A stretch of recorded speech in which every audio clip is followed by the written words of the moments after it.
7 years ago, I had a salon client text me at 9:30 p.m. asking if I could squeeze her in for a last-minute event. I said yes. I rearranged my schedule, I moved another client, I stayed late the night before prepping, I showed up early to make sure everything was perfect. She was 20 minutes late. And as I was cleaning up after the service, I remember thinking, why do I keep doing this to myself? And what I didn't realize at the moment was that was my fault. I was thinking like a technician, not a CEO. And until I made that shift internally, no amount of pricing strategy, boundary setting, or policy enforcement was going to work. So in this video, I'm going to talk about that. Show you what that shift actually looks like, why it matters, and how to start making more today so you can finally stop overworking, undercharging, and resenting the business that you built. Let's dig in. So let's go back to the 9:30 p.m. text. At the time, I thought I was being a good stylist. I thought flexibility and accommodation were what made me valuable. And I thought saying yes to everybody, even if it inconvenienced me, was what we were supposed to do if we wanted to keep our clients. But here's what was actually happening. I was running myself into the ground. My calendar was full, but my bank account was not a delicious experience. I was exhausted, accommodating, saying yes to everyone, even when it didn't serve me. And I thought that's what I needed to do in order to make everybody happy. And if I'm being really honest, I saw myself as just a hairstylist, not a business owner, not a CEO, not somebody who could change that. And that mindset, that was actually what was keeping me stuck. But here's the thing, when you begin to think of yourself as a CEO and you stop thinking like a technician, then you're able to enforce policies, you're able to charge premium, and you're able to work in a way that feels aligned for you, your clients, and your schedule. So here's what I eventually learned. You can't charge like a CEO if you're still thinking like a technician. So let me show you what that actually means. And I want to paint a picture for you. There's the technician and then there's the CEO. So the technician wakes up in the morning and thinks, I hope everything works out today. I hope everyone's happy, nobody complains. I hope that everything just goes easy peasy lemon squeezy. And the entire day kind of sounds like it's reacting to everything, right? Like any requests, changes, et cetera, maybe saying yes to squeeze in people, maybe discounting for friends and family, maybe staying late, maybe showing up early, maybe over delivering, not necessarily because of baked in value, but because it's out of this fear of I need to make sure that I'm good enough. And at the end of the day, that can leave you feeling resentful, exhausted, and wondering why you're not making more money. Then on the other hand, you have the CEO. And the CEO wakes up in the morning and thinks, okay, what does my business need today? What are the vital nutrients that I need to give it? How am I going to spend my time? What's the profitable use of my energy? It's not really reactive, right? It's more about decisions. And in fact, this is something that's done at the top of every single week. So you know exactly what the priorities are before the entire work week even begins. So when somebody has a last minute request, it's not a panic moment. It's really just looking at the schedule, surveying everything, and making decisions from there. So for example, if somebody wants a last minute appointment, you're not necessarily staying late. You're saying, hey, I'd love to see you. The next availability is Thursday at 2. There's no discounting happening because you're running a business, and discounting also is going to train people to expect more for less. And it's really about protecting the business and giving it vital nutrients, because if the business doesn't thrive, no one gets served. So thinking of yourself as a CEO means you measure your value by the transformation that you create, having a healthy 30 to 40% profitability margin. And really, until you make that shift internally and you decide, you will stay stuck, right? You will charge prices that don't reflect your skill, experience, or results. So let me tell you about a salon client who I'll call Jessica. Jessica had been with me for years. She was one of my first clients when I went independent, which, as you all know, in the beginning is really exciting, but also a little scary. She booked every 6 weeks, like clockwork, for a root touch-up. She was so sweet. She always loved her hair. But here's the thing. Because I'd known her for so long and because I didn't have strong boundaries at the time, I didn't enforce policies, and the communication was so casual. She would text me late at night on my personal phone to ask random questions about her hair. And I was doing all this admin work for her on my time off and treating it like it was no big deal, even though I was quietly resentful, and I never said anything. And that's my fault, right? Sometimes she would complain about money and the economy, and then I would make decisions in my business based on something she was venting about during the hair appointment. And she owned a house and she took vacations. Sometimes she was late with a Starbucks, and I never said anything. And again, it's because I kept telling myself, she's been with me since the beginning, so I owe her. I can't afford to lose her. And it wasn't until I hired a business mentor that we got down to the math. Over the course of a year, here's what we figured out.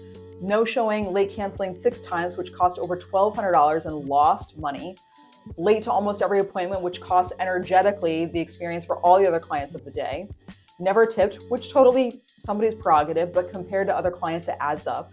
And when I looked at the data, energetically and financially, this client was an expense. And yet I kept accommodating because of an irrational fear in my mind. I was thinking like a technician, not a CEO.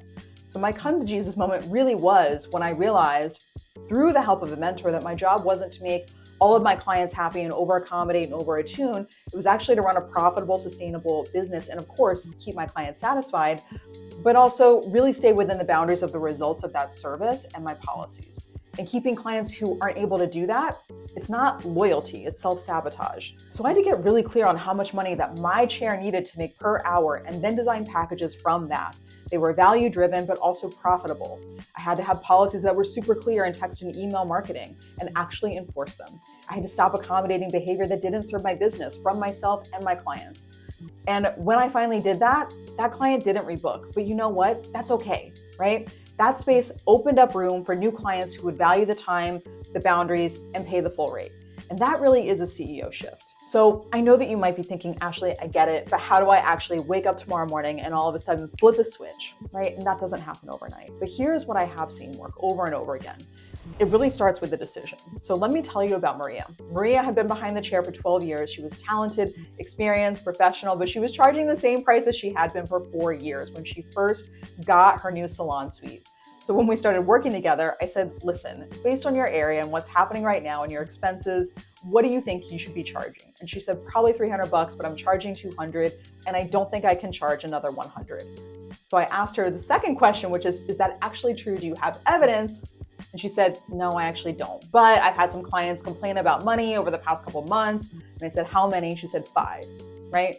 Now, she had 105 people in her database. So here's what I told her. Listen, you're never gonna feel ready. It's totally cool to be scared. Most people who are successful, by the way, they don't feel confident. They're still scared, they're just doing it anyway.